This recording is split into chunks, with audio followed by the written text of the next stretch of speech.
Oh, yeah. Thank you, sir. Good, bud? I guess so. There you go. That's a fish. Oh, okay. Carpet man.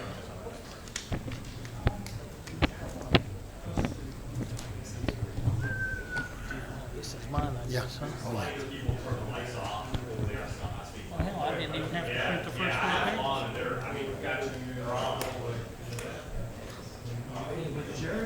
Find the gap. We got you. Hey, you can sit there, Steve. Hey, you. Right here, I know everybody way. Hey, you know what? $20 bill for Joe Pastor. I'm here.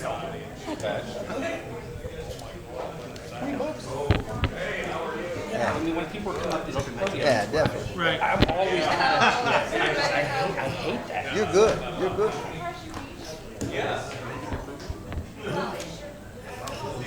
Where are you moving to? Now you can move over there. Where are you moving to? Over there. You by yourself. You just got me. This way I'm not sitting at the edge of the, you know. Yeah, people That's get where I around. was. Before I moved up.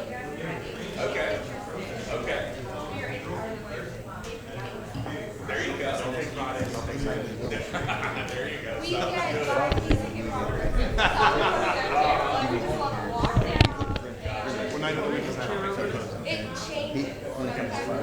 play by ear. I just told my wife. I just hate sitting behind my office with kids. It's facing, it's horrible.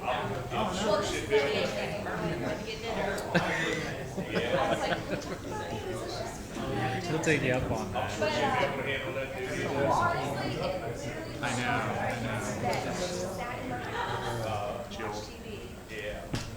How you doing? That would even be good. Just waiting for the card table or some shit. You know, it's just, it's Yeah. you know, when cabbages and tomatoes get thrown at everything, you guys are on fire.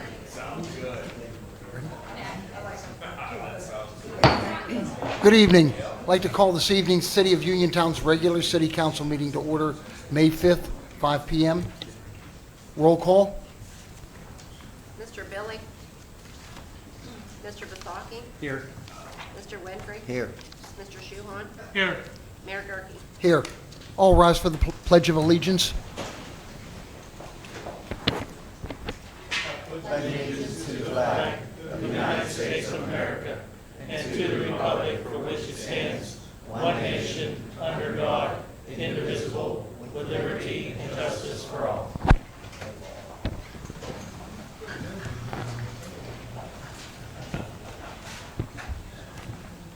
We have a couple guests this evening. Michael Scott from the Herald Standard. Would you please take the podium, sir? Thank you.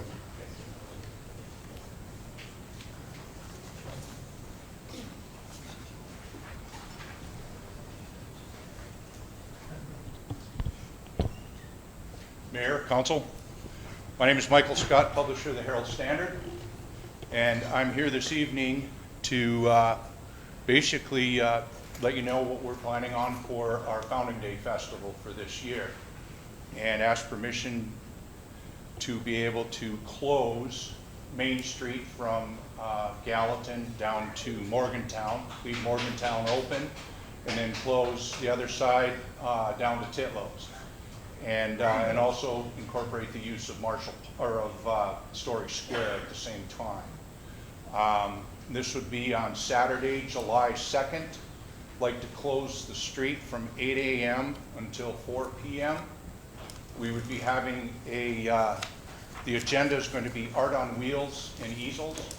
We're working with putting on a car show and also working with the Uniontown Art Club for an art show. The Uniontown Art Club would be taking up the space from Gallatin down to Morgantown, and then the car show would be Morgantown down to Titlows. And the car show would be running from 11 a.m. to 3 p.m. Registration would start at 9. Okay, and we would have volunteers to be able to handle the barricades on Morgantown in case there was an emergency or service vehicles had to get through there. We would leave one lane open the whole way even though the intersection would be blocked off, and we'd block the intersections off at Beeson and the other cross streets.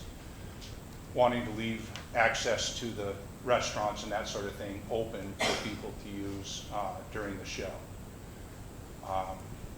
And that's basically the gist of it. The celebration is going to be all weekend. We've been working with the city, with Laura, on the birthday firecracker 5K, and also with the chamber with the fireworks over Fayette. We're going to market the whole package as the Founding Day Festival for the whole weekend for the city of Uniontown, and try to bring as many people in and down here as we can. And then we will be running a tab in the paper a week prior. Some of you might remember the old HS Quest contest that the Herald Standard used to have, where they would hide a coin somewhere and they would run clues in the paper. That HS Quest is coming back, and that will take place the whole week prior, with hopefully nobody finding it until on the 2nd, and we'll be able to announce that then. The net proceeds from this whole endeavor will be going back to you and in a check to the Marshall Park Fund. And so hopefully we can put some more money in that coffer and be able to have some work done on the park. And in hopes that next year we can expand this a little bit further and be able to incorporate Sunday down there at Marshall Park and actually have some of the events go from Saturday to Sunday. So that's the plan, and we're hoping to continue to add to it and hopefully have a big bang on our 250th birthday in 4 more years. So that's where I'm at, and all I need is just, you guys can take a look at it and then let me know that it's a go. I would appreciate it. All right? Thank you for your time.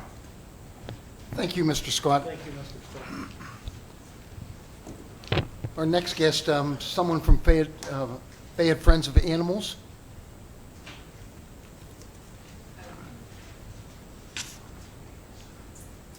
Good evening, Mayor Gerke and Council. I am Molly Wilkowski. I am the shelter manager at Fayette Friends. Just a little quick background on us. We are the only no-kill shelter in Fayette County. We have been open since 1998. Our shelter is open 365 days a year. Currently, we house between 35 and 40 dogs and about 40 to cats and kittens. Monthly, we take in about 3 to 4 cats from code enforcement and about 5 to 6 dogs from the police department. This doesn't include any animals we take in from the residents of our county or from other law enforcement agencies that contact us. Our cost to house our dogs roughly per day just to feed them and give them somewhere to sleep is about $40 a day, which doesn't include any of their medical care. Before our animals leave, they are vetted prior to their adoptions, and our strays are required to be licensed before they leave our facility because we are a stray hold facility with Pennsylvania. Last year we took in 103 stray dogs in Fayette County and 80 stray cats. Tonight we are here to see if the city has any grants available for animal welfare or community development. FFOA does have plans to build a new shelter in the near future, which could house and help more animals. And we are also working to connect to public sewage. Currently we have septic at our facility. We also would like to expand our facility to increase our staff and be able to help more of Fayette County. Our funding we get now is strictly from donations and just private fundraising. We don't get any grants from the city nor the state. We would like to see if anything's available for us so we can accomplish our goals to grow and help more animals that need us in Fayette County. That's all I have. Thank you very much. Thank you.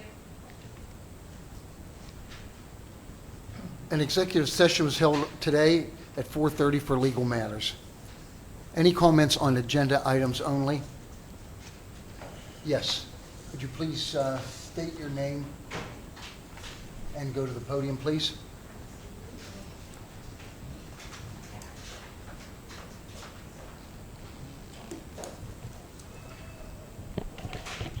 Good evening. My name is Carmina Taylor.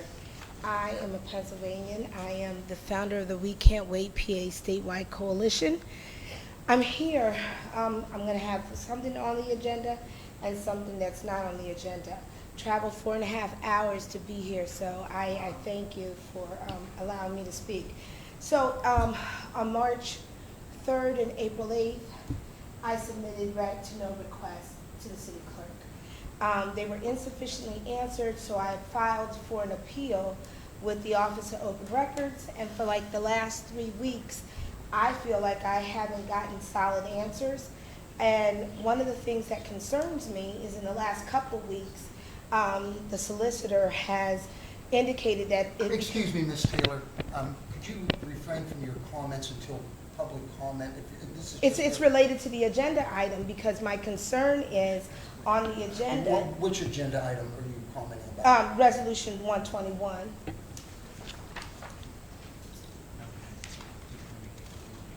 Right. So I want, Excuse me, Ms. Taylor. We're looking to table that item this evening, so maybe you could hold your comments until later. absolutely, but I Okay, still want to speak. Okay, you can. Okay. At public comment. So you're telling me that Resolution 121 is being tabled? We're going to consider tabling it, yes, ma'am. Consider, or is Yes. it going to be tabled? Because if you consider it, We're going to vote to table that, Ms. Taylor. all right, that's very good. Thank you for the clarity. Yes, ma'am. Any other comments on agenda items only? Yes, sir. Just state your name and your address, please. Jesse Blackburn. I live on Union Street here in town. I was going to comment on Resolution 121, but if that's being tabled, then I'll hold my comment. I also would like to comment on the approval of hiring Alexis Mitros as police officer in the city of Uniontown. The problem that exists with Alexis Mitros is the fact that she's been sued for civil rights violations within the past 5 years twice, and it has been ruled in the favor of the plaintiff. This is a liability for the city, a major liability. It cost Masontown, from what I understand, over $100,000 to defend these lawsuits and to pay out to the plaintiffs. I don't see why bringing an officer that should be on a Brady list multiple times over for civil rights violations is a good move. We're a small town. We don't have a large budget. We really can't afford civil rights lawsuits. So I hope that the city council has interviewed Mr.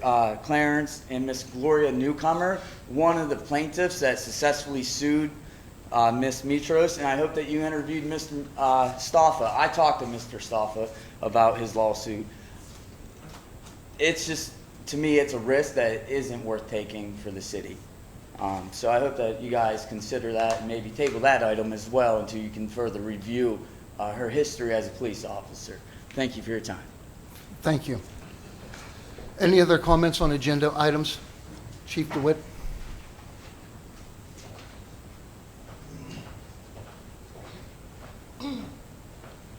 Mayor, council, I will be commenting on agenda item 116 as well. Agenda item 116 is for the approval of hiring Alexis Mitros as a police officer for the city of Uniontown. Alexis is a graduate of Collinsville High School and has been a lifelong resident of Fayette County. Alexis graduated from Westmoreland County Police Academy Class 33 as a class valedictorian.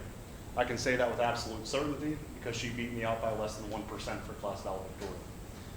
I've known Alexis for a very long time. I can speak for her character, and anyone can get wrapped up in a lawsuit just because you appear in a report somewhere. I didn't stop you, did I? Thank you.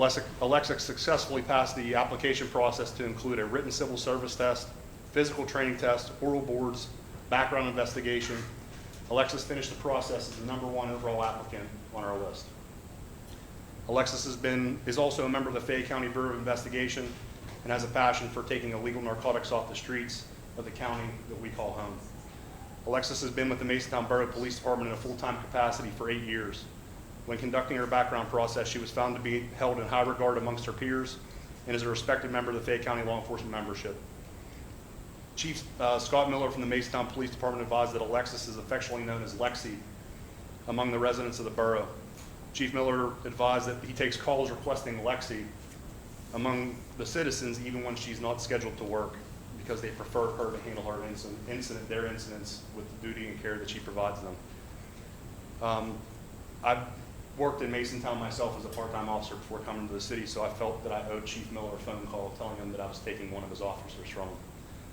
Chief Miller thanked me and stated he could not be happier for Alexis and advised that the city of Uniontown is gaining an experienced officer who genuinely cares for the residents. Chief Miller ended it by jokingly asking where I was at so he could come poke me in the nose because I was taking him away from him. Based off all the information we obtained through our hiring process, I believe that Alexis Mitros will be a great hire for our police department and a valuable asset to the city and the residents contained within. Thank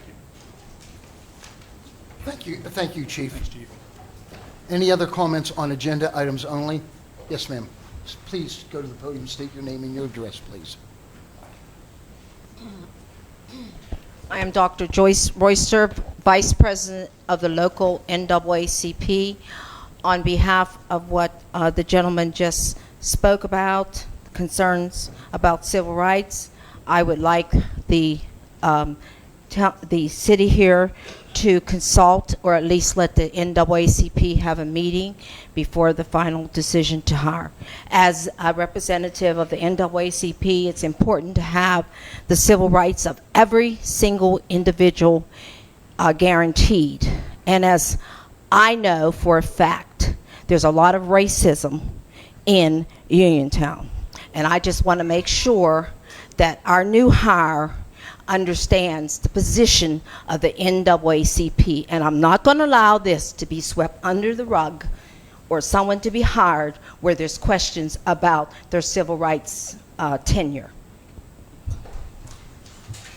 Thank you. Any other questions on agenda items only? Mr. John?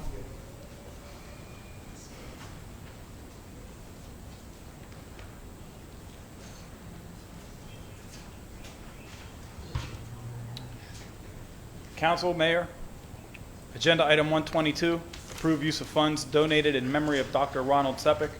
We recently discovered, not recently discovered, but we recently took action to take the donations made in the name of Dr. Ron Sepik and put that into basketball facilities at Bailey Park. 123, authorize purchase of pickleball and tennis nets for use at Bailey Park. Again, there's already a tennis court there, actually 2 tennis courts. And we've been asked for quite some time about tennis and pickleball. And with the very few number of tennis courts in town, tennis courts can house both tennis nets and pickleball nets at the same time, from what I understand. 124, authorize acceptance of the 902 grant. That's a recycling grant in which we hope to gain 4,000 garbage cans, give or take, for the city of Uniontown. I'm sorry, not garbage cans, recycling cans for the city of Uniontown. Much needed.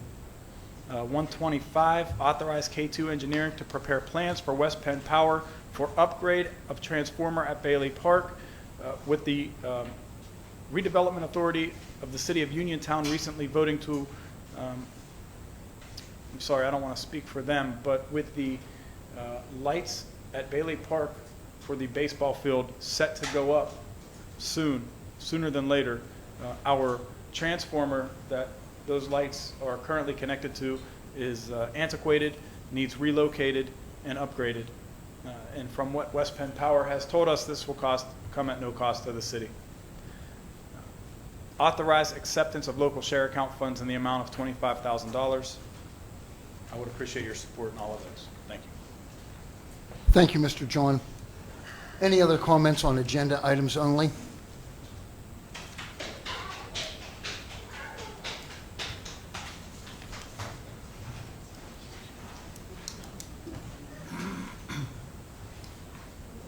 Good evening. I just have a few things on the agenda here.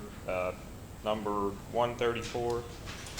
It's for confined space tripod that our safety inspector come by, and I believe the tripod's from the 70s or 80s, so it's well past its life cycle and something that definitely needs replaced for the safety of our guys.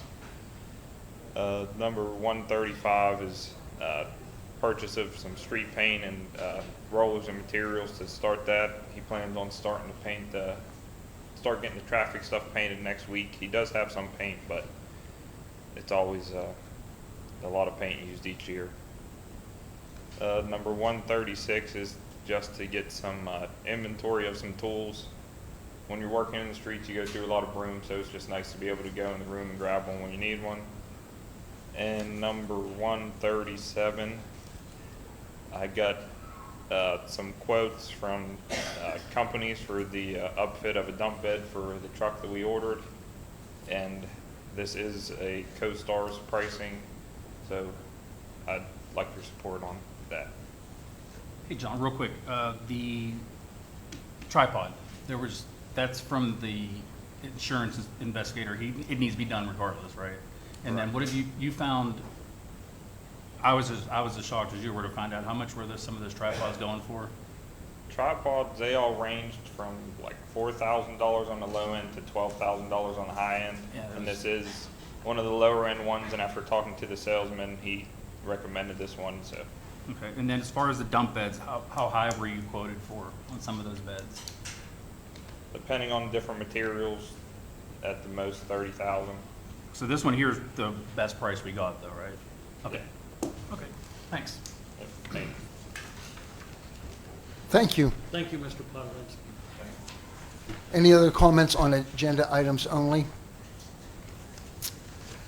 As the mayor of the great city of Uniontown, I'd like to take a moment to recognize those citizens who go above and beyond to make our city a better place to live, work, and play. There are many who volunteer their times for various efforts. Tonight, I'd like to recognize two in particular. Kelly Trott and Amy Gartley spent hours designing a visitor's brochure detailing and highlighting all that we have to offer. We thank these two for starting what we hope will turn into an entire public relations campaign that will attract visitors to enjoy the historical value, natural beauty, and amenities that the city of Uniontown has to offer. For more information on this brochure, simply Google Adventures with Kelly. Thank you again.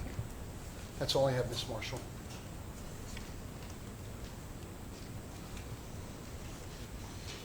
Order the treasurer, Mayor. Oh. Treasurer's report, please.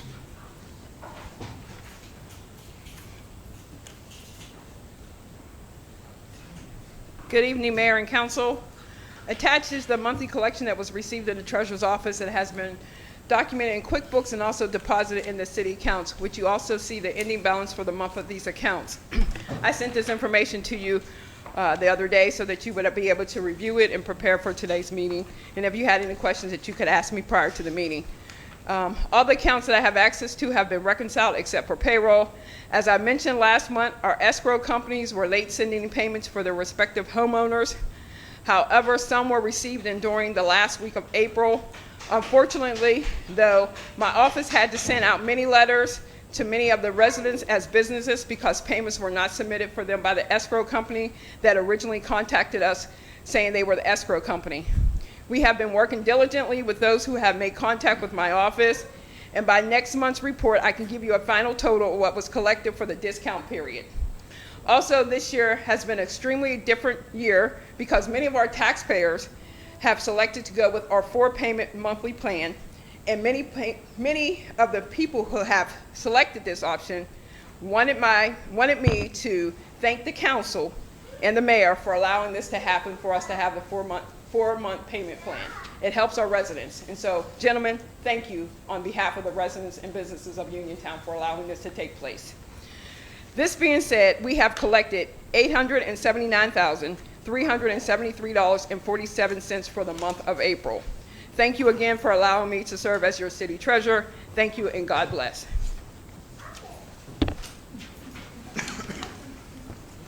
That's all I have, Ms. Marshall. Be it resolved by the City Council of the City of Uniontown to receive the report of the treasurer for the month of April 2022, be and the same is hereby received and filed. Mr. Vasaki? Yes. Mr. Winfrey? Yes. Mr. Shuhon? Yes. Mayor Gurke? Yes.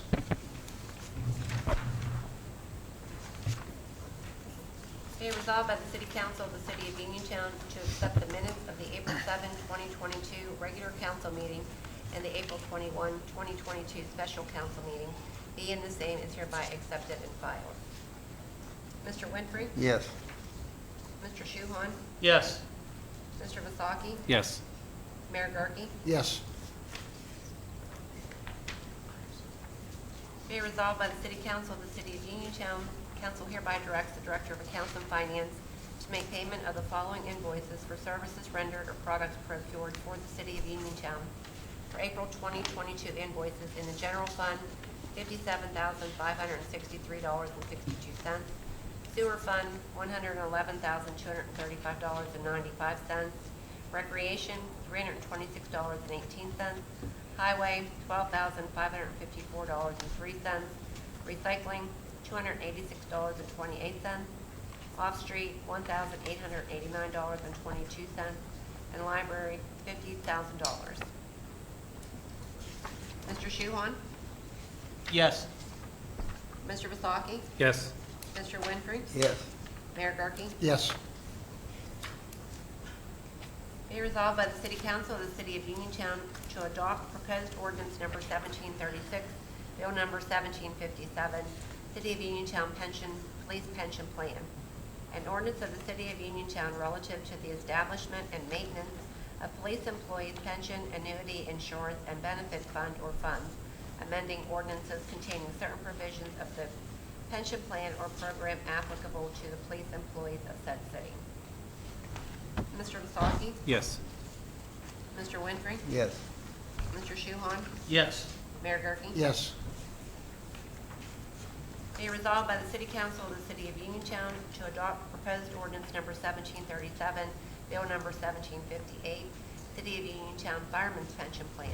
An ordinance of the City of Uniontown relative to the establishment and maintenance of fireman's pension, annuity, insurance, and benefit fund or funds, amending ordinances containing certain provisions of the pension plan or program applicable to the fireman employees of said city. Mr. Winfrey? Yes. Mr. Shuhon? Yes, I also want to state that these two resolutions about the police and the fireman's pension plan is to make sure that they are continued throughout their tenure. So, thank you. Police department and the fire department. Mr. Yes. Vasaki? Yes. Mayor Gurke? Yes.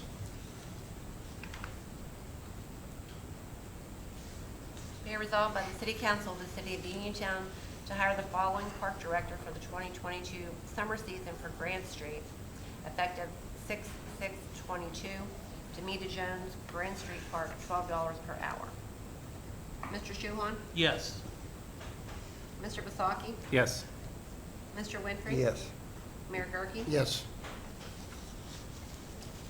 Be resolved by the City Council of the City of Uniontown to hire Alexis Mitros as patrolman for the City of Uniontown Police Department with a 6-month probationary period, starting salary as indicated by contract at $24.49 per hour, with a start date of May 23rd, 2022, pending successful completion of a medical and psychological exam. Mr. Vasaki? Welcome aboard. Yes. Mr. Winfrey? Yes. Mr. Shuhon? Yes. Mayor Gurke? Yes. Mayor, would you like me to swear our new patrolman in now? Yes. Like me to do the swearing in now? Yes.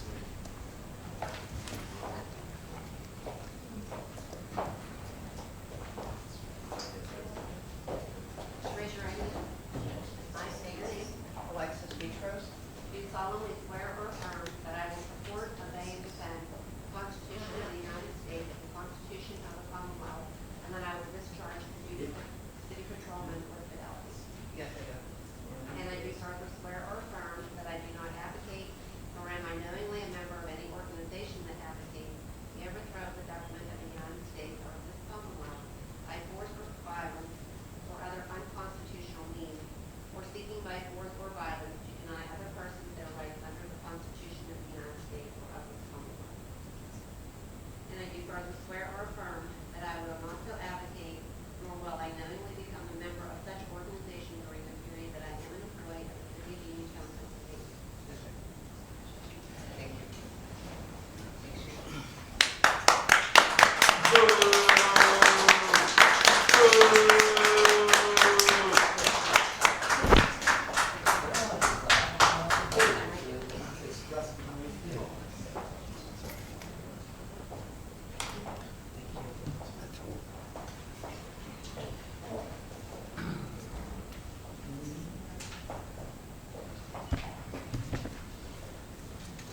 Be it resolved by the City Council of the City of Uniontown to amend parking ordinance to convert 2 existing parking spaces across the street from the Fayette County District Attorney's Office on East Main Street for law enforcement only to be posted with signage, curb painting, and to paint the curb on Court Street and Peter Street to indicate the same.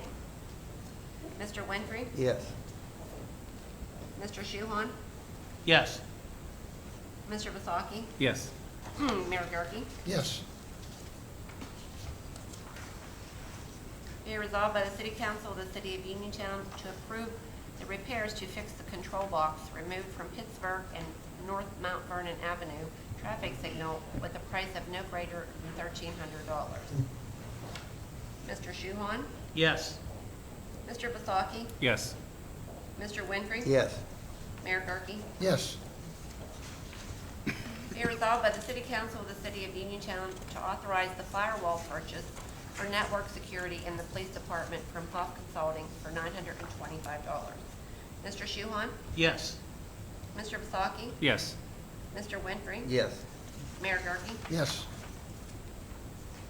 Be it resolved by the City Council of the City of Uniontown to confirm and modify the city's tow rotation licensee contractor requirements to remove the requirement that the applicant be physically located within the city so long as the applicant satisfies the 20-minute response time requirement, consistent with the city's current tow rotation licensee contractor requirements as presently applied.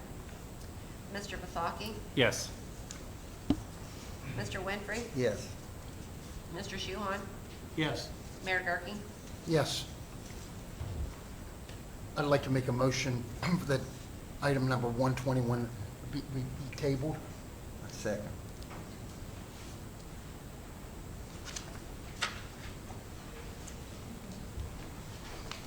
Is that Mr. Winfrey? Yes, that's it.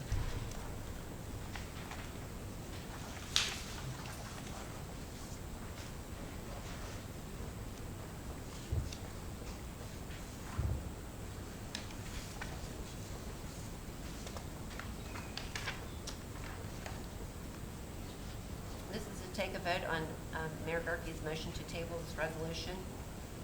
Mr. Winfrey? Yes. Mr. Shuhon? Yes. Mr. Vasaki? Yes. Mayor Gurke? Yes. Motion tabled. Be it resolved by the City Council of the City of Uniontown to approve funds donated in memory of Dr. Ronald Sepik to be used for basketball hoops and commemorative benches at Bailey Park in the name of Dr. Sepik. All purchases and design of benches must meet the approval of the Sepik family. All costs that exceed the amount of donations will be paid for anonymously. Mr. Shuhon?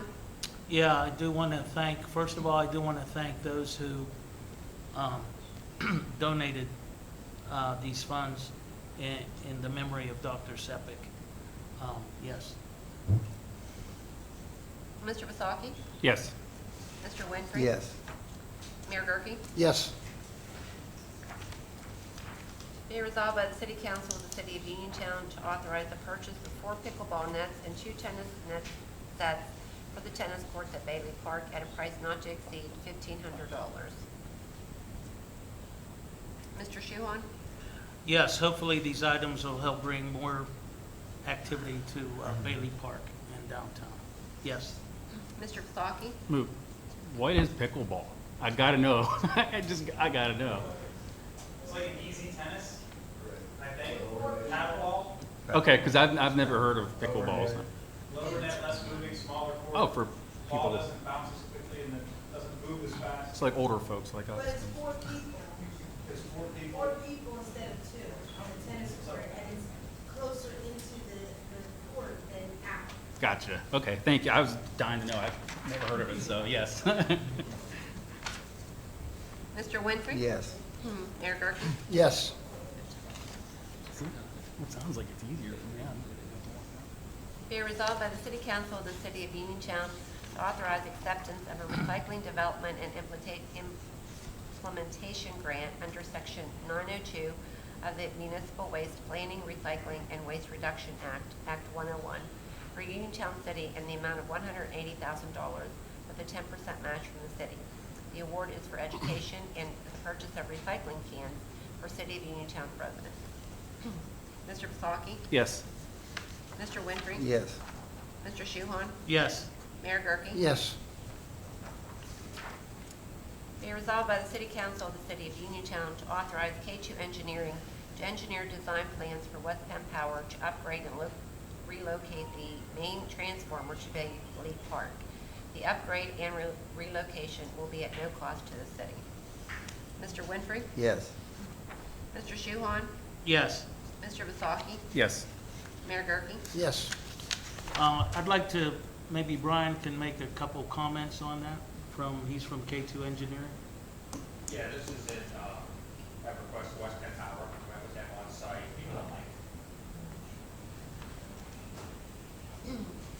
That mic isn't working. The mic on the podium is not working. Do you need it? Yeah, this is in regards to West Penn Power, seeing that we have some outdated equipment, electrical equipment at Bailey Park, asking for it to be upgraded while we're in the process of installing the new field lights on the ball fields. So we're going to work with West Penn Power to find the most cost-effective way to, whether we upgrade the whole entire system or upgrade what we can now and make sure that we're planning for the future. So. Thank you, Brian.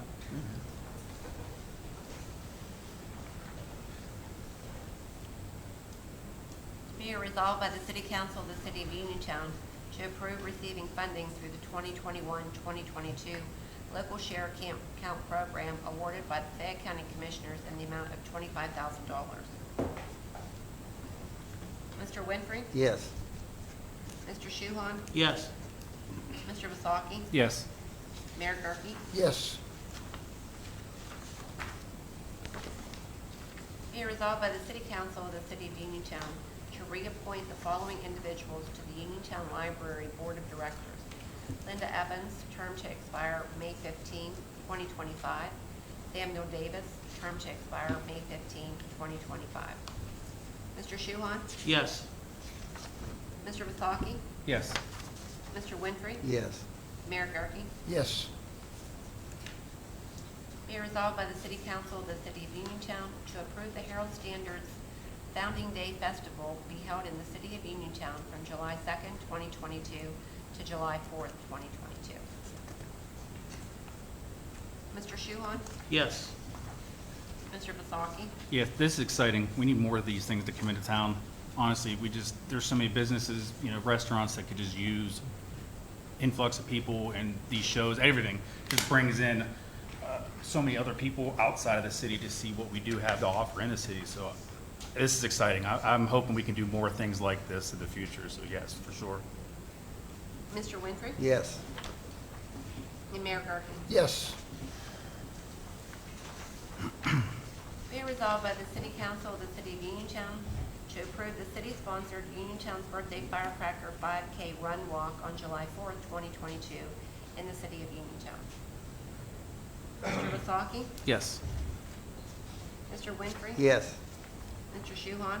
Yes. Mayor Gurke? Yes.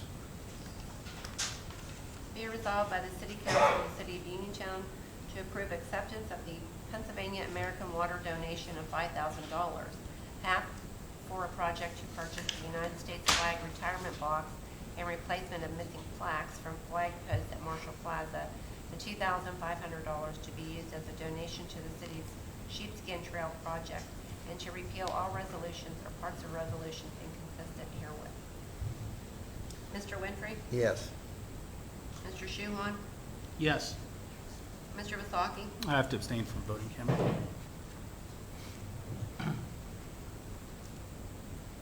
And Mayor Gurke? Yes. Be resolved by the City Council of the City of Uniontown to approve the demolition of Act 90 liens for the following properties: 93 Murray Avenue, 84 Murray Avenue, 31 Ben Lomond Street, 56 Gordon Street, 80 Lemon Street, and 82 Lemon Street.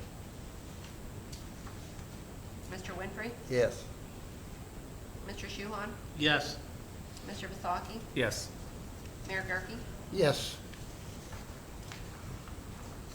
Be Be it resolved by the City Council of the City of Uniontown to authorize the purchase of equipment mounts from flashover fire apparatus and equipment in the amount of $1,802 for use in the fire department, line item 411.261, minor equipment. Mr. Shuhon?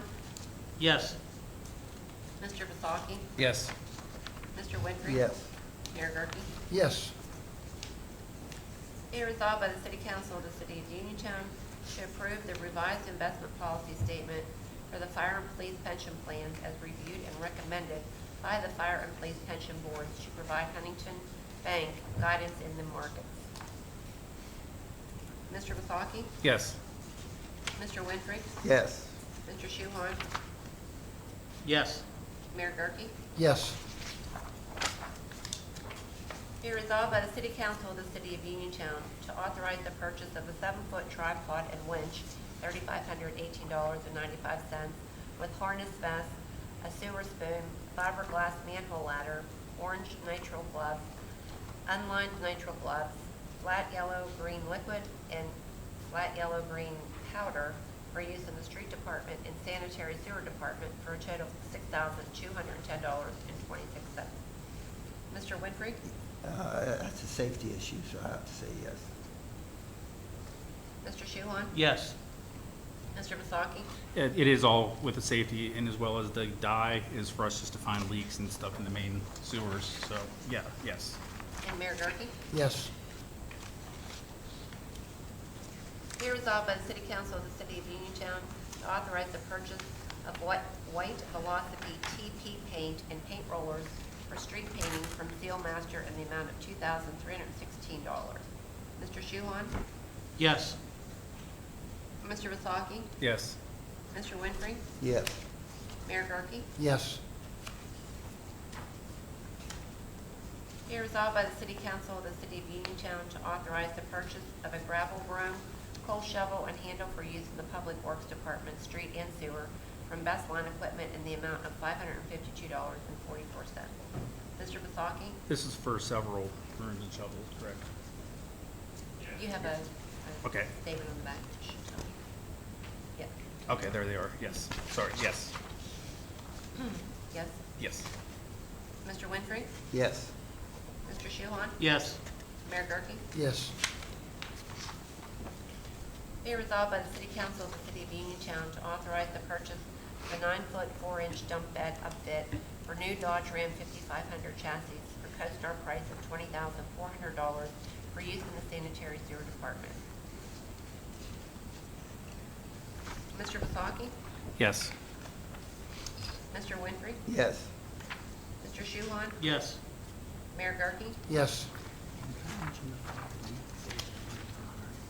So before this one's resolved, I just want to let you guys know, we have it in the budget to hire 2 full-time employees for the sewage department, and that was as of day 1 of the year. We haven't.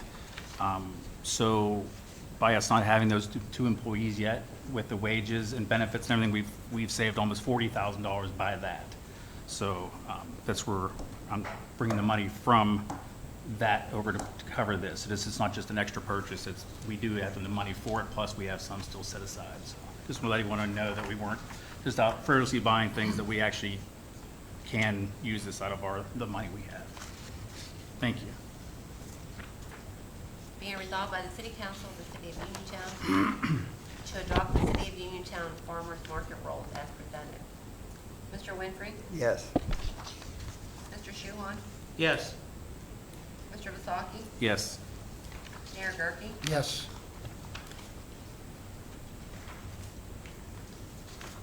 Be resolved by the City Council of the City of Uniontown to authorize waiving the City of Uniontown $20 daily vendor fee for vendors of the farmers market. Mr. Shuhon? Yes.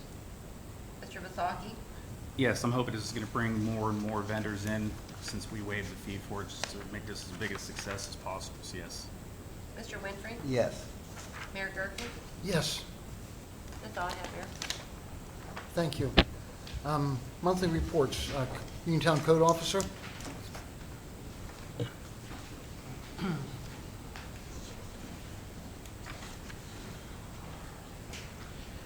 Hello. Month April. had 15 new cases, and from the previous month's 29, gave me a total caseload of 44. Closed 21, and simple math, carrying over 23 cases into May. In April, I wrote 12 sweep tickets, totaling $600. Those are for various things. Loose garbage, garbage not in garbage cans, accumulation of bagged garbage that didn't belong where it was. Of that $600, $150 so far has been paid. The remaining amount of that will go to a magistrate for collection. Year to date, I've written $2,200 worth of fines, and $1,350 has been collected in full.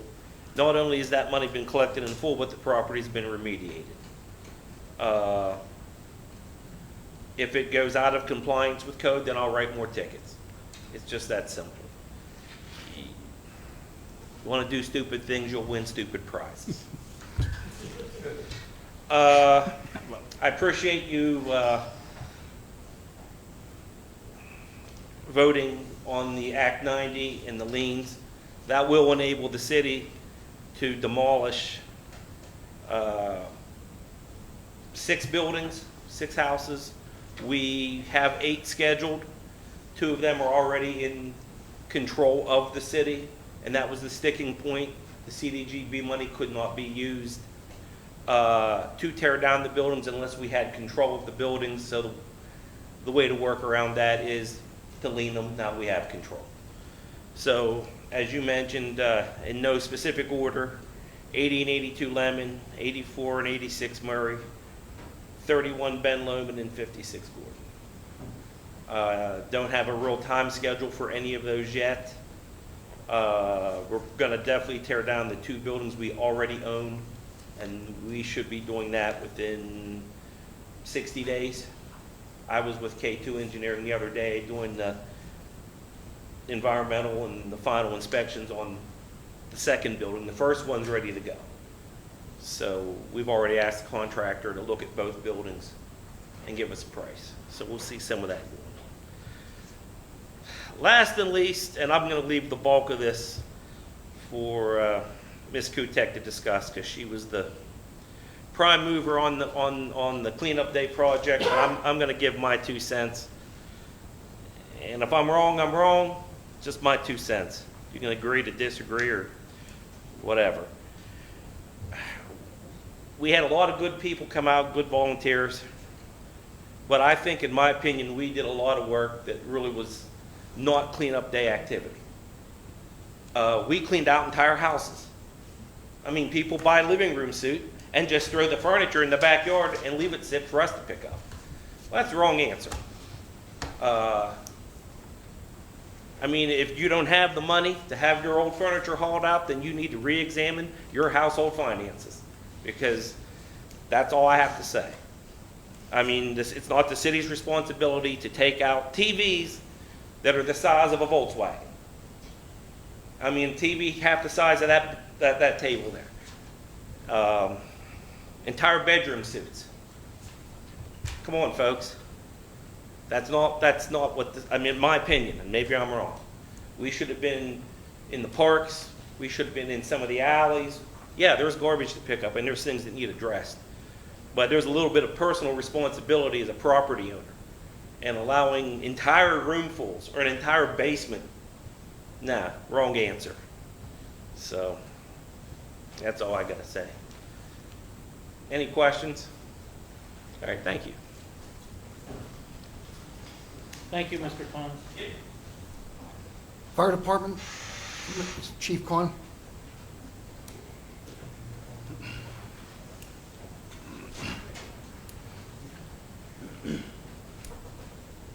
Okay.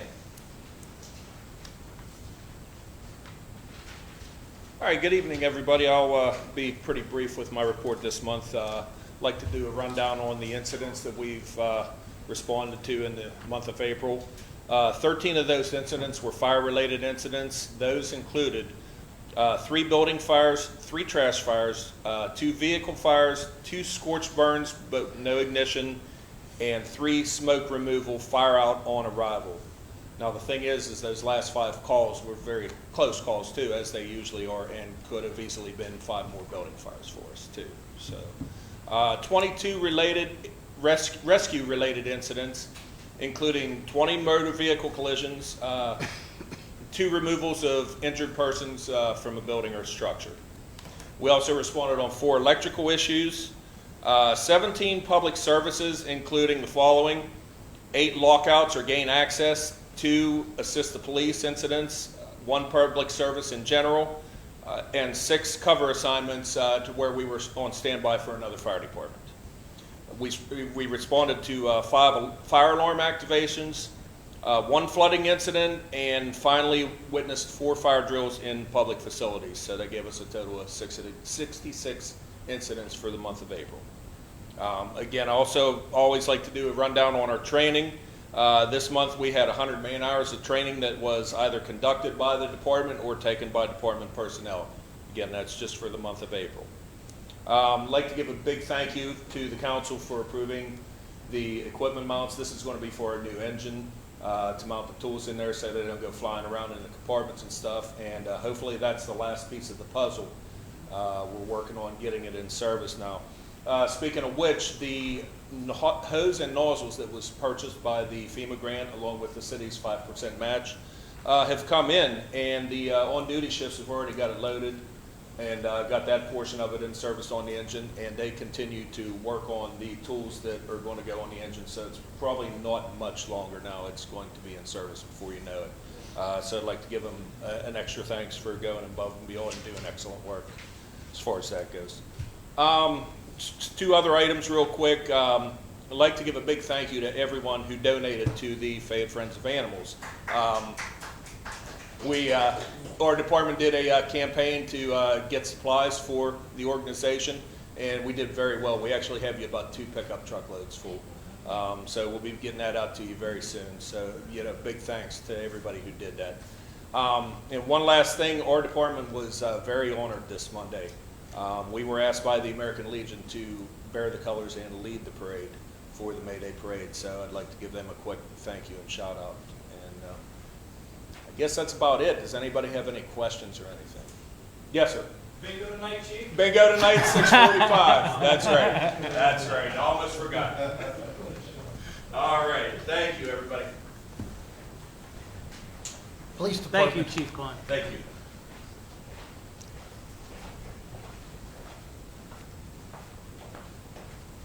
Mayor, Council, thank you again. During the month of April, the Uniontown Police Department responded to 777 calls for service.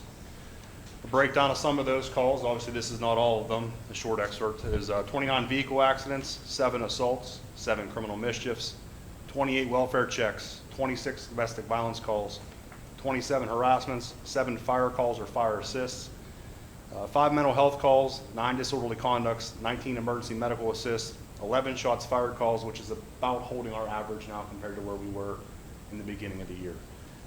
10 overdoses, that number has ticked up. We are seeing an increase in use in methamphetamine abuse as well. 30 alarms, 50 suspicious activities, 8 suspicious persons, 17 thefts, 8 drug offenses, 14 ordinance violations, and we served 6 criminal arrest warrants. Officers made a total of 28 criminal arrests, issued 28 non-traffic citations, as well as 29 traffic citations. Uniontown officers conducted approximately 5,065 miles of vehicle patrols. That's conducted with just the 5 cars that we use in regular patrol use, not any of the take-home vehicles are included in that total. The officers are racking up miles. Officers also began conducting countywide tobacco enforcement. This is a program which we are contracted through the Department of Health, where we do tobacco checks across every tobacco selling facility in the county. They pay us mileage, they pay our overtime rates, and they actually pay us per check. It's a revenue stream back into the city, allows us to buy equipment or send officers out to training. That's kind of what we use for our training budget, rather than asking for a training line item budget in our actual budget itself. Any questions? Go ahead.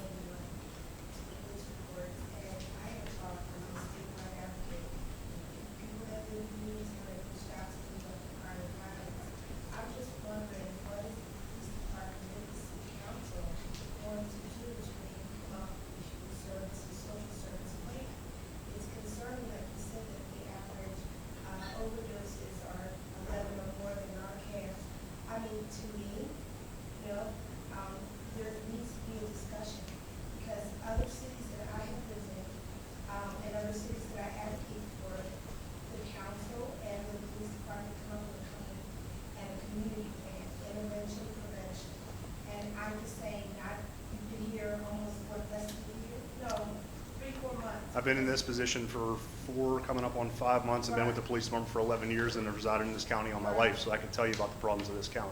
Right, so I Yes, just, ma'am. as an advocate, and certainly as a statewide group, I would like to partner with you guys to really, because if people call me on the human services and social service side, I've seen the contracts that the county does for behavioral intervention. I'm just wondering where we're connected down. Ma'am, I can't speak for what the county does or does not do. I can speak for what our police department does, and I think our guys go above and beyond the call of service on what they're expected of.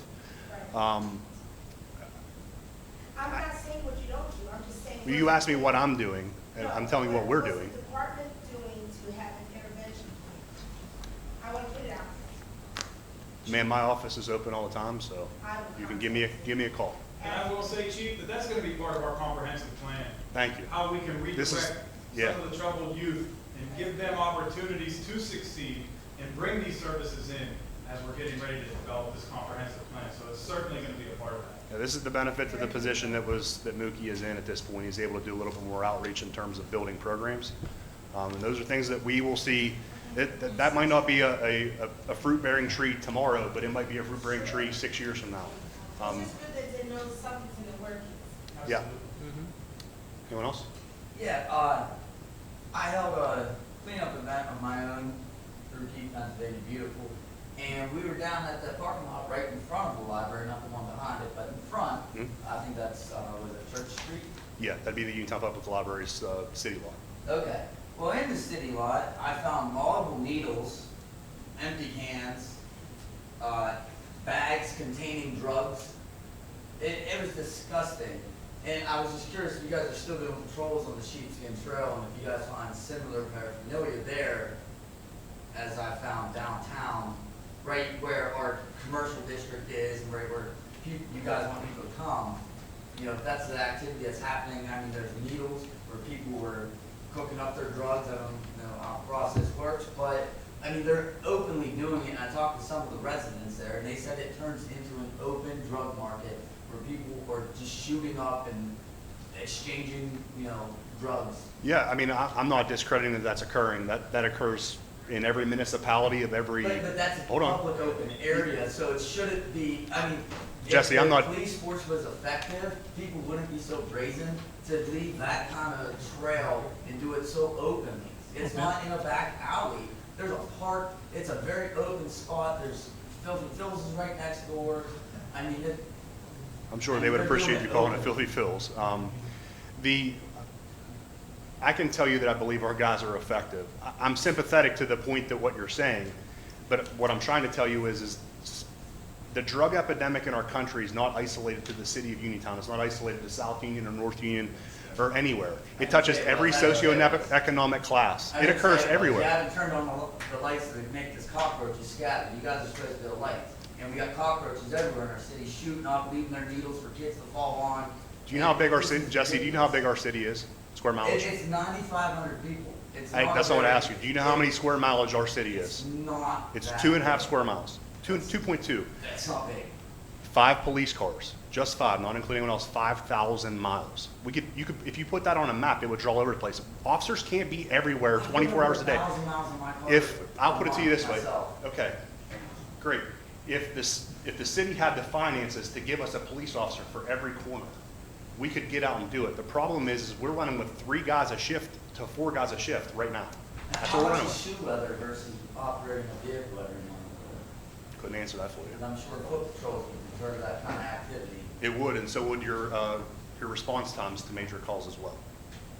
The average response time is less than 2 minutes in the city of Uniontown. Go to South Union Township and they have an emergency call and tell me what their response Charging time the is. wrong people, maybe time would go down. Maybe so, maybe not. Maybe we are doing the right things. Any other questions? Thank you. Thank you, Chief. Thank you. Director of Public Works.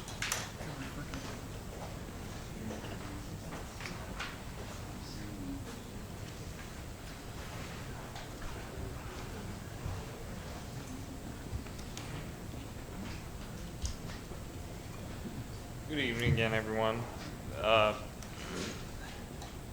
This month, the women in the sewage office took in a total of $204,768.73, bringing the year-to-date total to $812,038.07. The women in that office are always busy, and I go and bother them almost on a daily basis, but they always make time for me with any of the questions or issues I have. I'm sure many of you have noticed we've started construction on the Sheepskin Trail.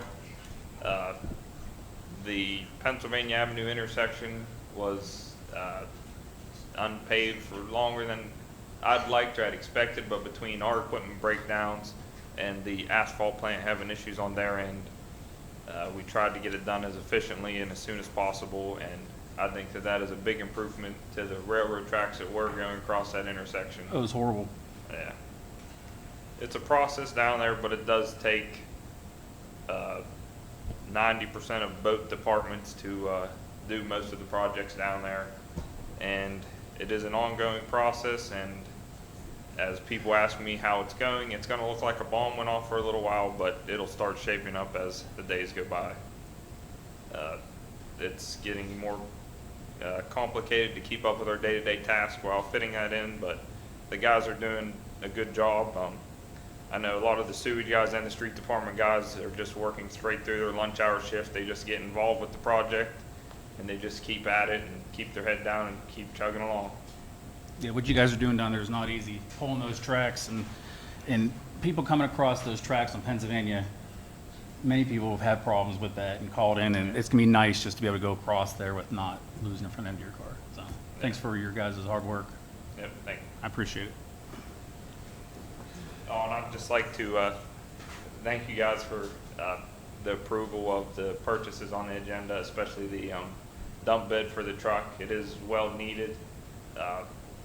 We were doing some small repairs on the dump we have, and the hole underneath of that bed, the structure, the beams, they're completely rusted out. We had that dump truck down on the Sheepskin Trail site, and we're loading it with materials. And when we moved the truck, there was an outline of rust on the ground from the bed. So it is definitely well needed, and the guys will really appreciate when the new one gets delivered. Thank you again. Thanks, John. It's sad, Community but it's Development true. Coordinator, Mr. John.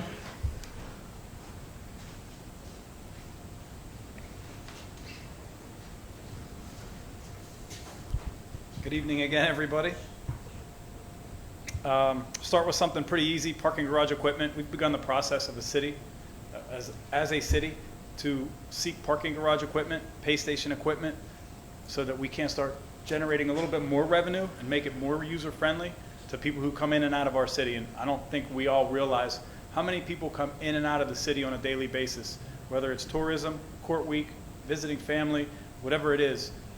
We have a gem in our city, and our 2.2 square miles, as Chief put it. And I'll get to how much of a gem our city really is in a minute.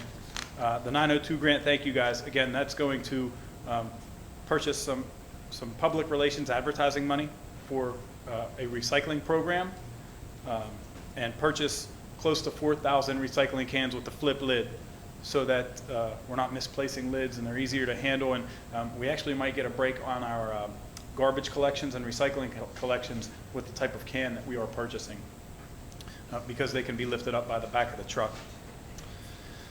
Bailey Park, we're putting some focus into Bailey Park for a number of reasons. Number one, those donations made in Dr. Sepik's name were specifically for Bailey Park. Whether he grew up playing there or not, I'm not quite sure. But he was such a phenomenal basketball player for Uniontown High School. I think he was class of '62 on that state team. And the accomplishments that he made can show our youth how sports can be a conduit for a professional life. I think we do get wrapped up, Ms. Taylor, in our youth. So many of them think that they are going to become professional athletes from the gate, and we need to show more. So it's our hope to make a commemorative bench along one of those courts that we get these basketball hoops for at Bailey Park, and show his accomplishments on that bench, and maybe even have a QR code where you could go and watch the Ed Sullivan Show, where he was on as a, I believe, collegiate All-American, if I'm not mistaken. That was among- high school. high school All-American, standing next to Lou Alcindor, who became Kareem Abdul-Jabbar. So the things that we have in our community, the people that came from our community, need to be recognized and pointed out so that the children have something to look up to, and they don't have idle minds, because we all know where idle minds lead. And thank you for bringing that to our attention, because that definitely has to be part of our comprehensive plan, and I'll use that as a little segue to go into the comprehensive plan. We're beginning that process, and that's an exciting time for us as a city, an exciting time for us in all departments, because it's going to look at all facets of who we are and where we see ourselves 5 to 10 years down the road. And as we enter this process, there are going to be people who agree with things and people who don't agree with things.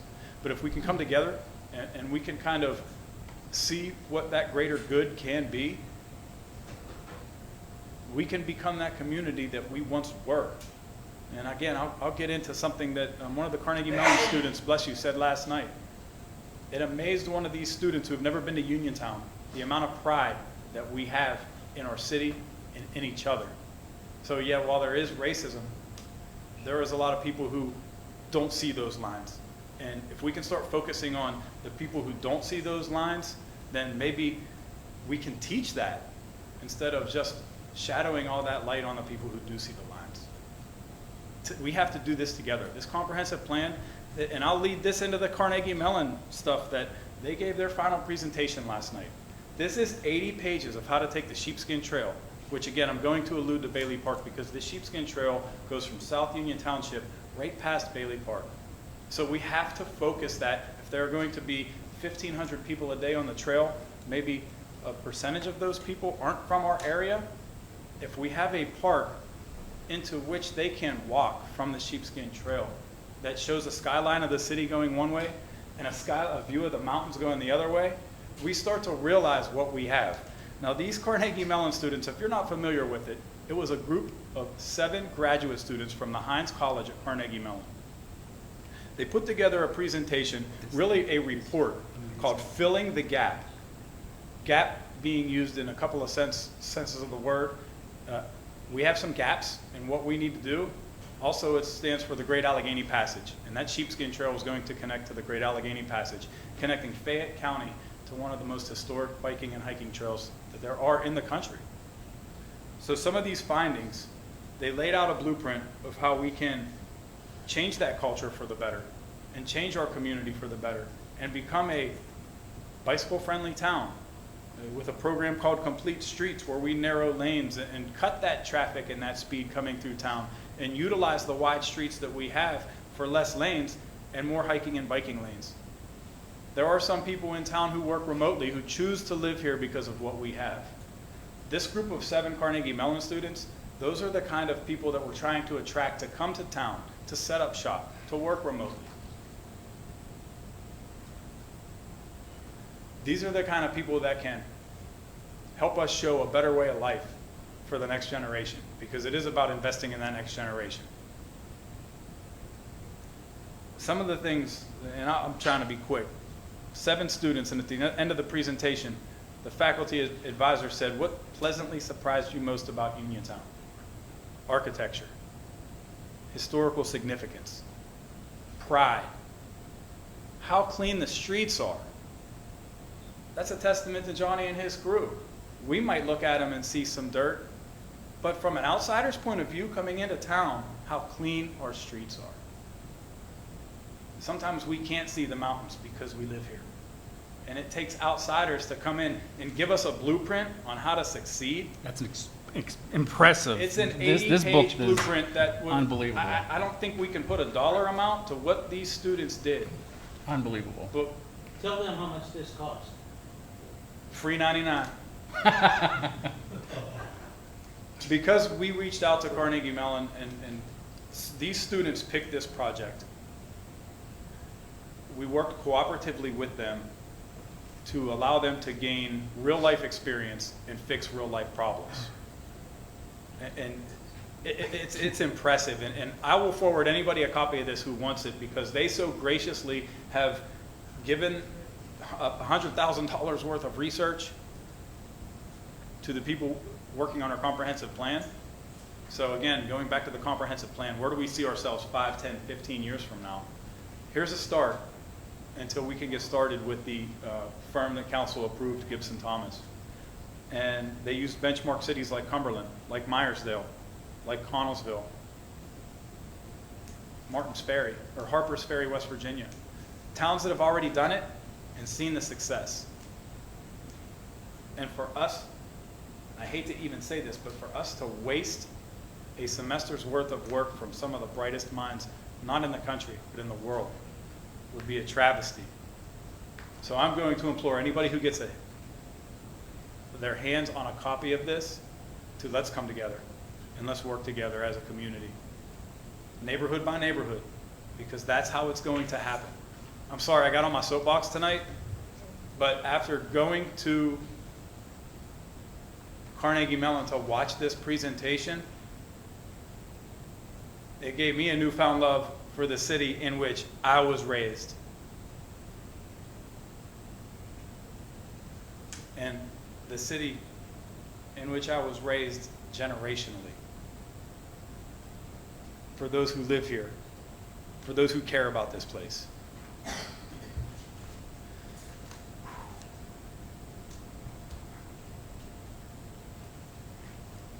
I want to thank WMBS, who puts that reach out to so many people.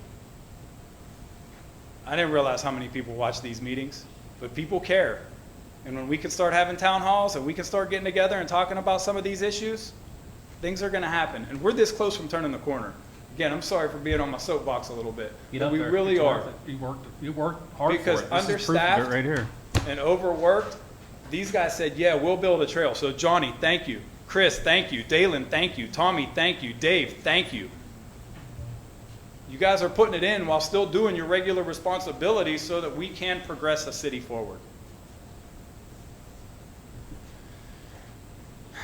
Thank you to the Redevelopment Authority and Dana at K2 for taking care of these lights and working so hard to get them done. Thank you to Brian Lake and Doug Hill and K2 for working on the electricity issues that we have to get this all taken care of so that we can start rebuilding who we are. Thank you to the Herald Standard. My goodness, what a partner to have for such an event. Finally, there is a free fitness event, and I know it's not in the city of Uniontown, for K-8 students at the YMCA. It's still the Uniontown YMCA. Saturday, May 21st. First 50 entries will receive a one-day family pool pass given on check-in at the day of the event. For information, you can call 438-2682. Anybody? Thank you for your Anyone? work. Sorry again. I apologize. No need. Thank you, Mr. Joyner. Director of Planning and Community Relations. Mayor, I want to go after Parks and Recreation. Okay. I know.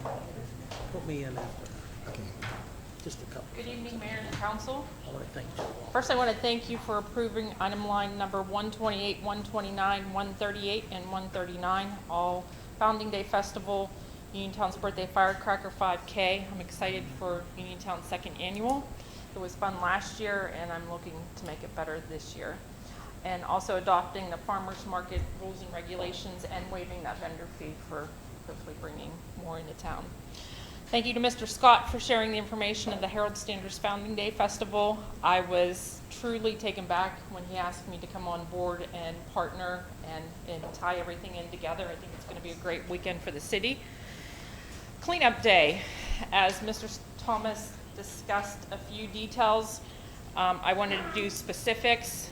Our volunteers, we had about 25 volunteers that day, cleaned up 12.84 tons of garbage in 4 hours. Thank you to Sheila Shea from the Recycling Center and her crew that helped with electronics and things that couldn't go to the compost site. Matt Thomas for his help, the Uniontown Fire Department, the Uniontown Police Department, Chief DeWitt was there, Buck, Public Works Department, and all the volunteers who helped. We had Lowe's donate some construction bags and water, and all of the volunteers. There are so many I can't list, but you know who you are, and we appreciate you. We hope to see you in the fall. I'd like in the fall after the cleanup day to maybe have a picnic, since we kind of work through lunch and end and everybody's looking for food. So I'm hoping to maybe do a picnic in the park for the volunteers. No set date at this time, but that will be coming shortly. I've recently attended, since last month's meeting, the DBDA monthly meeting. I'm trying to help the Green Gardeners still with their watering project and get the downtown businesses involved with that, which they were very well received. I also attended the grant writing workshop hosted by the Fayette County Commissioners and Scott Dunn. Had Lauren Palmer from Aspire Grant and Development there. She gave a very informative presentation. Thanks to Desiree in the mayor's office, we finally got the second set of flags ordered from the flag fund that was donated last year for Marshall Plaza. And also thank you to Representative Dowling's office and Amanda Kateri for helping get the flags that we need to replace City Hall. So they haven't been changed in 4 years, so proudly flies the U.S. flag and the Pennsylvania flag. I'd like to thank Paul Palia and the American Legion Post 51 for their Americanism celebration and parade. I was honored to be invited to the dinner and participate with our fire department in the parade. Big, fun stuff. Upcoming events around town, Green Gardeners will be planning, Johnny, just so you know, May 19th. I know we helped out last year, and Mayor and I walked around and was there to assist and looking to helping them again this year. Mayor and Mayor's office was invited to Love Fayette Network meeting later this month for the purpose of working together to serve the needs and goals of Fayette County. Several meetings have taken place over the last month to fine-tune the farmers market application rules and regulations, and I want to give a big, huge thank you to Andrea Myers and the RACU for all of her help. We're in this together. Both of us are working on this for the first time, so we're both learning and looking forward to starting this event at Story Square to partner with WV Medicine's concert series. I talked about July 4th and the Firecracker 5K. We're excited to do again and celebrate Uniontown's 246th birthday. That's all I have. Thank you. Have a good evening. Thanks. Thank you, Laura. Parks and Rec, Joe? Thank you, Mayor. First of all, I just want to thank Joe Walkos and his staff for taking care of our parks and properties in the city. Starting in March, they started with grass cutting and collecting trash once a week. And that's at Bailey Park, Grant Street, Marshall Park, Colic Run Park, Marshall Monuments in the Five Corners. The Marshall Monument area in the Five Corners. The cemetery lot, which is adjacent from St. George's Maronite Catholic Church, and also the 9/11 lot. Also the parking garage areas where, again, they're trimming grass and collecting trash at least once a week at all those locations. Again, I want to also thank him for taking care of the softball field at Bailey Park. They were able to put the fence barrier, the yellow fence barrier safety up, the safety barrier, I should say, around the fence. They still have a few feet to finish in the right field area, and that'll be finished in a couple of weeks. They had to get more of the resources to finish that. What else? Also, he would also like to thank the volunteers. Joe Walkos would like to, and myself, to thank the volunteers that did help clean up Bailey Park on Earth Day. So we greatly appreciated that time and the time you gave to the city that day. Also, I do want to thank the Pennsylvania American Water donation for the $5,000 they gave also for the flag box and to use for the sheepskin trail. And I thank all of you for being here tonight. That's it. Thanks. Thank you. It's time now for public comment. Before we get started, make sure that we adhere to all the rules that are posted on our entry doors. The most important one is a 3-minute time limit. to give everyone a chance to speak and be aware of everyone else's time. So at this time, if there's any public comment, in the back, Buck? Hey, just real quick, we talked to one of you were talking about painting streets, getting painting streets. Okay, a long time ago, and probably none of you, maybe Kim might remember, I made a deal with Ware Jones about the fire lane in front of State Theater. It was never done. Okay, it's marked no parking, but it's not marked fire lane. It needs to be lettered, painted and lettered right, and right signage put up. That's a big safety issue. You're talking about safety issues, and that's a big one. Under the marquee at the state is a serious issue. So might want to think about that one too. Thanks for. Buck, get a hold of me after the meeting here. Okay. I'm not sure, but somebody has to go through state to get some type of approval to change it, so that it's state road. Well, we'll say, the three of us, we'll figure it out that way. If it needs done and can get done, we'll do it, for sure. Any other public comment? Please state your name and your address, please. So I'll state my name is Carmina Taylor, 2401 Pennsylvania Avenue. I'm here as a state advocate and a person that's in the process. I hope to be 3 minutes, but I want you to respect the fact that I drove very long and hard to be here. I want to just say that in April 2021, and I'm speaking specifically to the council, so I wish you would give me your attention. All right. So in April 2021, I did a right-to-know request to ask for the clerk's job description. And in essential functions, number 6, it says responsible, oversee and supervise all public record requests, submit requests to be reviewed by the city attorney before request is fulfilled. I want to point out that Article 125 in the 3rd Class City Code also has a description for a city clerk. So as you guys have tabled the decision about whether she's going to resign or not as a right-to-know officer, I want you to be aware that I have spent the last 2 months, trying to get answers related to the external audit and the documents, resolutions, all related to the treasurer's office. I have not gotten the answer, and I just want to show you this packet here. I spent more time with Tim Witt than the city clerk. And when I wrote my appeal to the Office of Open Records, I put Miss Kim as the person to respond, and she has not responded to me. And as of yesterday, I submitted a request for mediation, which I was told that we were going to have it.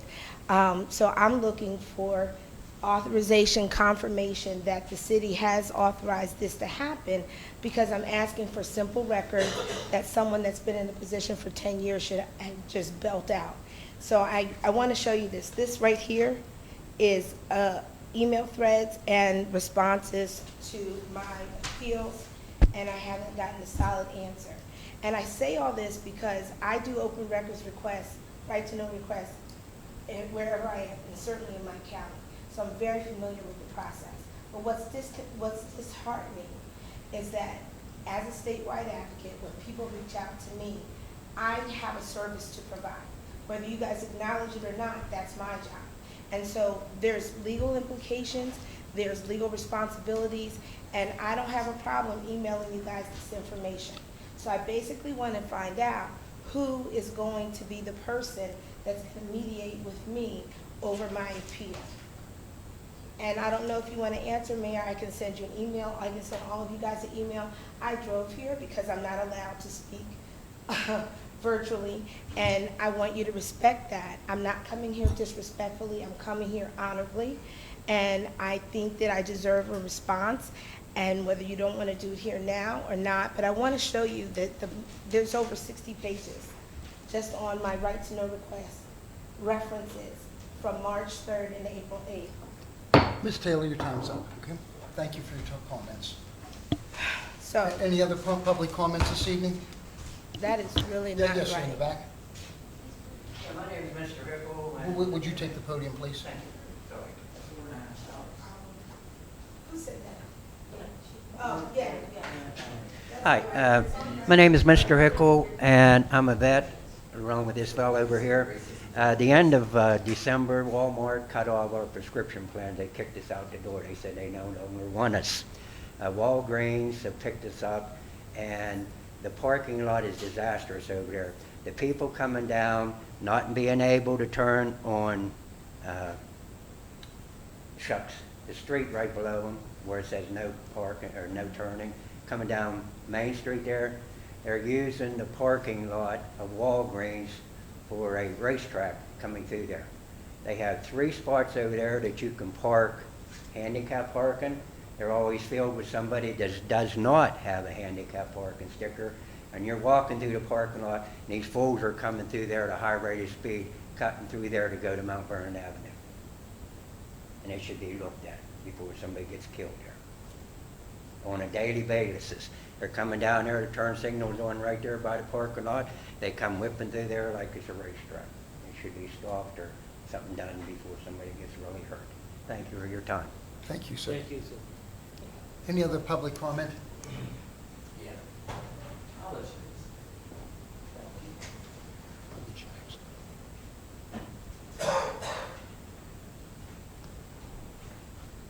My name is Charles Cuppett. I live at 12 North Emerson Street in Uniontown. I've been a lifelong resident of Uniontown. Okay, my concern is the Dollar General, which is proposed to be built on the property, the Craig property, right next to Ben Franklin School. Now, CNN Business did a report on Dollar General with the headline, Dollar General is cheap, popular, and spreading across America. It's also a robbery magnet. Okay, on NBC News report, interviewed a sheriff of Effingham County in Georgia. His name is Jimmy McDuffie, and he now doesn't call them dollar stores. He calls them stop and robs. So, getting to the fact, on March the 28th, just this year, the Dollar General on South Mount Vernon Avenue was robbed. That is less than 1/2 mile from Ben Franklin School. The Dollar General on the Gallatin Avenue extension has been robbed 3 times. June the 25th, 2013 at gunpoint. August the 17th, 2016. I don't know if it was at gunpoint. But on May the 29th, 2018, this is on video, the employee, a woman, was attacked with a brick. And then when she fell backwards, the criminal began kicking her violently, very violently. Just watch the video. And I also heard just to, pardon me? I'm just saying, you're down 3 minutes. I understand that. Hooky told us why. But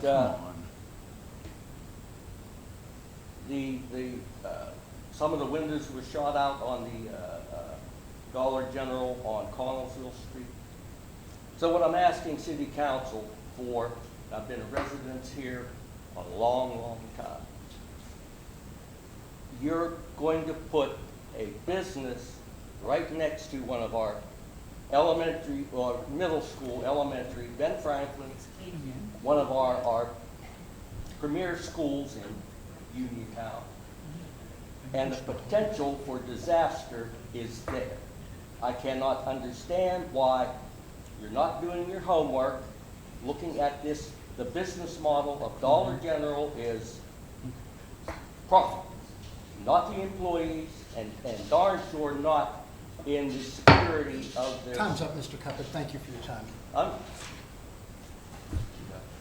Any other public comment this you're evening? not doing your job.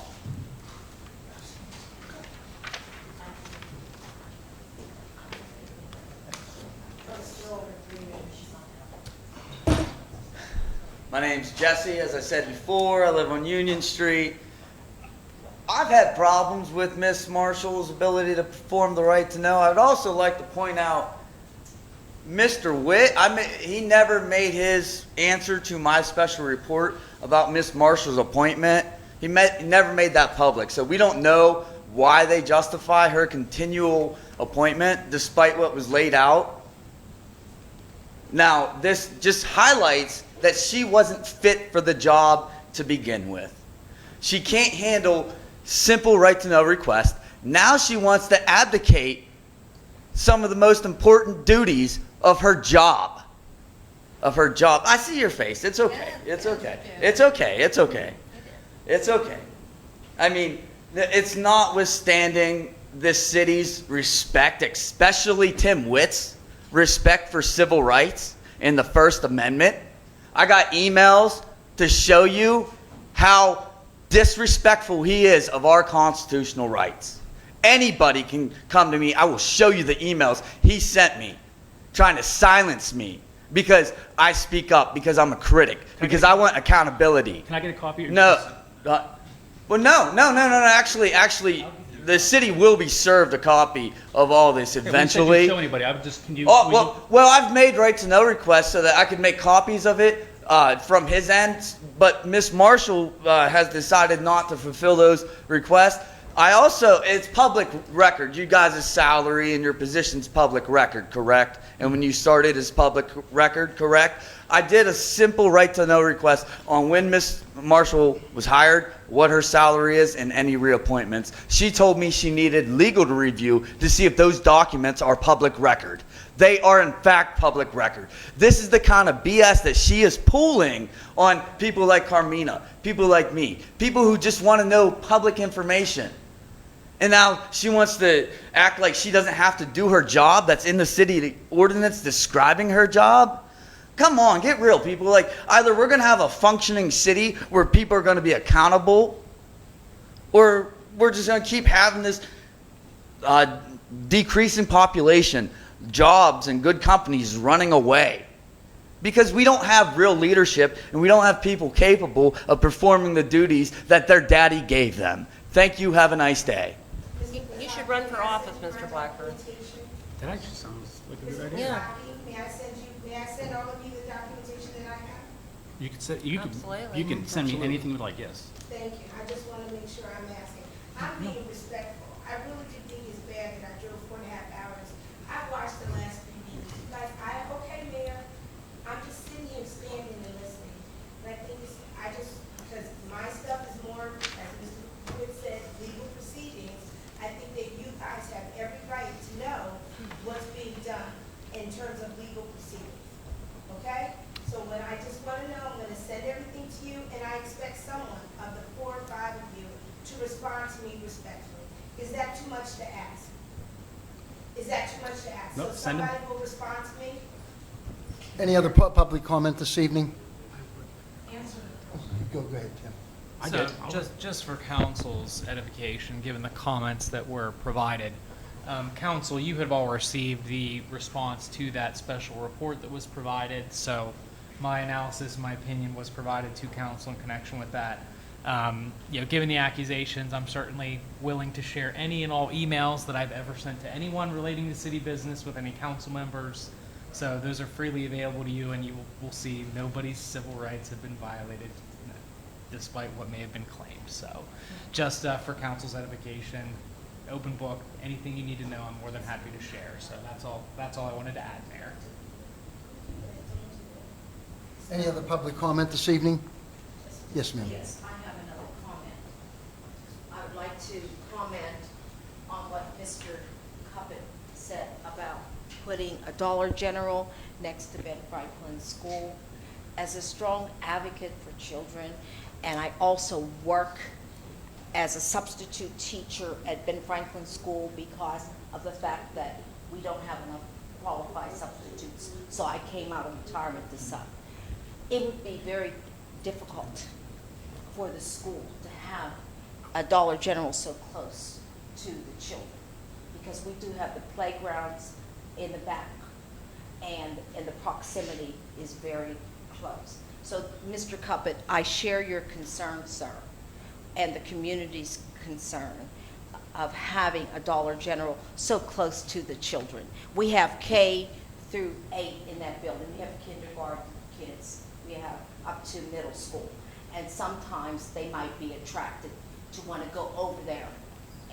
So I'm just saying, that is something I would like you to consider, the safety of our children. And thank you, Mr. Cuppet, for bringing it out. But isn't this the fifth meeting that you talked about the Dollar General? Can we say, I just want to throw this out there, but when it comes to this, because I'm kind of curious, is the city, are we the one that stops this? I mean, there's something else going behind it. It's not just the city's not, we can't just say no. Right, so None of they're- us, I'm pretty No, sure I don't I'm want it. speaking for everyone here. We have enough Dollar Generals in Fayette County, let alone let alone the city of Uniontown. None of us up here want another Dollar General. But it's not like it's something we can especially stop, next right. to a school. Well, it's not something we can stop it. What is, can you? But- Right. Is there an ordinance, or like, can we look into maybe an ordinance to where we can limit the number of like corporate stores? Brian from K2 Engineering can probably say what happened. Yeah, well, I mean, we have our zoning ordinance and our subdivision and land development ordinance here in the city. So, we're obviously looking for the application to make sure that they're complying with any of those requirements. But as Brian from K2 pointed out, we actually haven't received a application yet for even permitting. So, there's really nothing for the city to act on at this point to even review. Yeah, we just want everyone to be clear that because we're we not, haven't received it. it's not that we're not just listening to you. I'm not too far away from the one that was robbed. But there's nothing that, not that we can't do anything about it, but it's not in our control yet. If there's something we're gonna be able to do, trust me, we're not just sitting there waiting for it to come rolling in. We live in the city too. We're all having a stake in this. So I feel bad everyone keeps coming up and saying, please stop it. We're just saying be proactive. Oh, we are. Since it hasn't been, since it's not a done deal. Right, no, we are. At least you know Right. when it comes up, let's be proactive. Right, we're following, Kids that's why like we're to- following up too. like to wonder, right now, the school is extremely safe. Right, and that's why we're following up, because we all agree with you. It's not like we're trying to push the Dollar General in. I shouldn't speak for anybody else, but if they haven't even applied for a certain, we can't say no to something that hasn't been applied yet. But I can speak for myself that when it comes up, I'm gonna do my best to, I'm not against putting stores in the city, okay? Exactly. But I understand what you're saying about next to a school. I'm not trying to shut down anybody's ability to open a store or to gain any type of point. I'm not trying to stop that, but you're right. It's next to a store. Next to a school. So we do feel what you guys are saying. I promise you we do. We're not just saying and going home. I don't think any of us really want this to go, but we can't until it gets like to us. We're right there with you. Fried chicken right across the street, and you never see any of our children over there. You never see any of them, I want to say that. They're really good kids. And I would just hate to see this dangly in front of them, wanting to go over there, sneak out and go over there. Well, and as That's kids, all I'm saying. of course, when you're a little kid, what are you gonna run over there? I could think what my kid would do. I'd go get candy. We understand, trust me, we do. But at this point, it's not to where we can do something. But myself, I'm not wanting it there. And I can't speak for anyone else, but I don't think so we're gonna do everything we can to help protect. Because I think it would entice negativity for part of the children. Yeah, they're convenient. They're great to have the stores, but not next to us, Exactly. in my opinion. That's just my one opinion. Really? So it's definitely not. It's not over. Trust me. We're not rolling over. It's not. It just hasn't gotten to where we can do anything about it. So it's not falling on deaf ears. Why does the 15-mile-an-hour school zone light not work in front of Ben Franklin? Chief? I believe that's something that's been discussed at multiple school zones throughout the city, back and forth. The discussion, this was obviously way before me. We brought these up in the past, that I'm not sure where the burden lies, if it's on the city, if it's on the school district, or if it's on PennDOT. And I don't know if we've ever got an actual response back, but that's something we can dig into. I'm not disagreeing with you. I can tell you that I agree that sign needs fixed. 100% that it does. there's a financial burden that gets carried, and who's gonna carry the financial burden? Because you're not talking about changing a light bulb out, you're talking about changing a whole control module, which we just did the one on Pittsburgh Street, which was over a $3,000 fix for a box. You're talking about changing the whole light setup. A child's life for $6,000. Never disagree with you there, sir. I'm saying I'm not sure where the physical burden falls. When they start to pick up children at 2 o'clock or 3 o'clock, has anybody on this council stood there and watched that debacle happen? Well, we do have security there, we do have security there, directing traffic. We do have security here. No, we don't have it way up there. Do we have any other public Yeah, I didn't comment? want to open up an open discussion with this. I just want to let you know that we, as council, we're not just blowing you guys off. I promise you. We're listening. We're in the same boat, but there's not really much we. Call on me whenever. Okay, public comment, Trey. Just a real quick question. Can I recall Trey, and state your name and your address, please. When they put the Rite Aid across from Lafayette, and I feel that Mr. Cutler offended me. Reverend Crable, he has the podium right now, maybe. Okay, we'll call on you next, okay, sir? My name's Trace Thomas. I live in the city as well. Just a little rebuttal to you, Mr. Wood. Can I have an email of your analysis in regards to Ms. Marshall's job? So my opinion was offered to council as a legal opinion to council. If council authorizes for me to provide that opinion to the public, I would have. Well, I would just like to see it because I would like to see if it adds up with Mr. Caruso's opinion from the Office of Open Records. So me asking you guys now, can I please see the documentation that he has? That's for you guys to discuss in executive session. Yeah, we'd have an executive session over that one. We'll have an executive session to discuss that. Okay. Okay? Thank you. You're welcome. Thank you. Reverend Crable.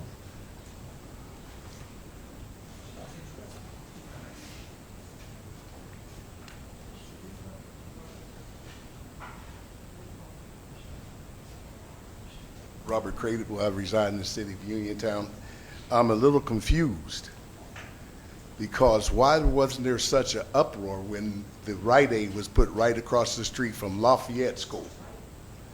And also, Mr. Cuppet made a statement that Ben Franklin is one of our prime schools in Uniontown. One of our prime schools. Did anybody hear that but me? Amen. I am 76 years old, and it's always been in this school district that Ben Franklin was prime, and Lafayette, where Mr. Cuppet went to school, was the lesser school. But we're not hearing anything about that. And also, another thing that I'm confused about, we're confused about traffic going into a Dollar General, but we're not concerned that parents are coming. Anybody go by Ben Franklin, the prime school in Uniontown, up Morgantown Street, and see cars all the way at the top of the hill? That's a bigger hazard than people trying to go into a store. I'm a little confused. Somebody please help me. We used to be able to pick our kids up behind Ben Franklin. I know. Park, but now, since I know. COVID, we have to go through Morgantown Street. And But it's still a hazard. I live close enough to where we avoid walking to pick up our kids. Yep, walking home. it's still a hazard. Yeah. I mean, you can go up there when school's out and see probably 60 cars. And not only are they going all up the hill, but when you go halfway, I forget the name of the street where you turn left, they're parking. Judith. They're parked halfway down that street. That's a problem there also. So, yes, it is. Thank you. And just real quick for clarity, on the record, you guys are going to get me a copy of your analysis this week. I think They have to Executive session. Move to discuss that. You're getting a discussion. Well, listen, the reason we're doing that is because I can't speak for anybody else. They can't, and we're not going to just jump into. Hey, I'd be skeptical of Wick's legal advice too, buddy. Not at all. I stand behind him 100%. Well, then I'm not going to show you the email. See, now we're taking it to different levels. Any- But listen, we kept it Okay, professional Steve, until, you're right. Any other public comment this evening? I Yes, can't ma'am. just, everything's so professional and then just gets. My I name just is don't Rebecca understand what it's doing. Hilton, and I do not live in this city, but I do utilize the park, and my son has a business here. Bailey Park, the teeter-totter has mud puddles underneath it. Can you guys drop some wood chips on it? Thank you. Any other public comment this evening? That's all I have, Ms. Marshall. Hold on a second. There was one person I forgot to thank was Demita Jones for taking care again of Grand Street Park this coming season. So I want to give her a shout out for her to thank her for taking over the Grand Street Park. That's all. Thank you. Yes, sir. Be it resolved by the City Council of the City of Uniontown, the council adjourned to meet Thursday, June 2nd, 2022 at 5 p.m. Mr. Vasaki? Yes. Mr. Winfrey? Yes. Mr. Shuhon? Yes. Mayor Gurke? Yes. Thank you all for attending. That's a wrap. Still really disrespectful that I drove all this way.